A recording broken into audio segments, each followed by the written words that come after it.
पुत्र शकुनी, शकुनी बेटा, हम तुम्हारी ही प्रतीक्षा कर रहे थे। अब प्रतीक्षा करने का क्या तात्पर्य है माता? पुत्र, अपने क्रोध को शांत करो। प्रस्ताव लेके हस्तिनापुर से विराट सेना आई थी और नेतृत्व कर रहे थे स्वयं भीष्म। हमारे पास प्रस्ताव स्वीकार करने के सिवा और कोई विकल्प नहीं था। पुत्र, तुम्हारे पिताश्री तुम्हें परिस्थिति समझाएंगे। कौन समझाएगा माता? एक पिता या एक राजा?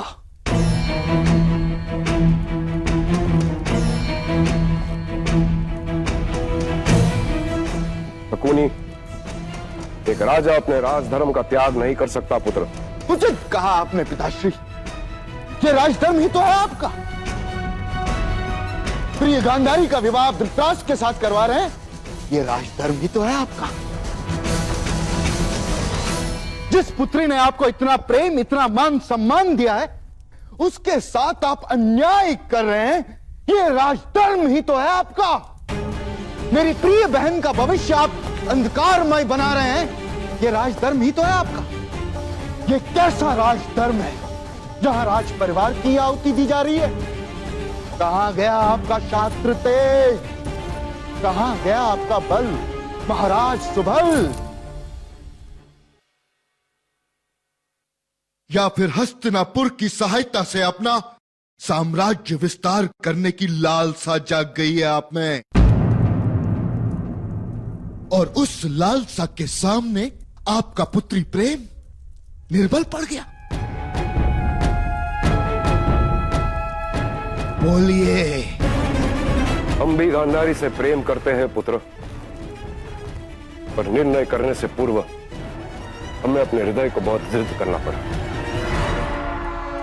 क्योंकि भावनाएं अंधा कर देती है। भावनाओं का त्याग करके परिस्थिति का विचार करो। कल तुम गांधार के राजा बनोगे, और गांधार का राजा भविष्य को लेकर अंधा नहीं हो सकता। मुझे कोई भय नहीं है भीष्म का। जहां बल काम नहीं आता, वहां छल काम आता है पिताश्री।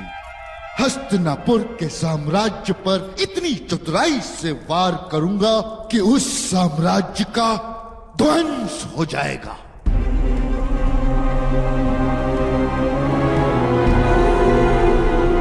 मुझे ऐसे धर्म का कोई मान नहीं है जो मेरी प्रिय बहन के भविष्य में बाधा बांधता हो।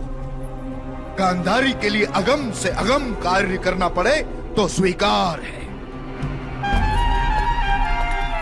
नर्क भी स्वीकार है, किंतु मैं अपनी प्रिय बहन का भविष्य अंधकारमय नहीं होने दूंगा पिताश्री। एक जन्म से नेत्रहीन व्यक्ति के साथ गांधारी का विवाह कदापि नहीं होने दूंगा पिताश्री, कदापि नहीं।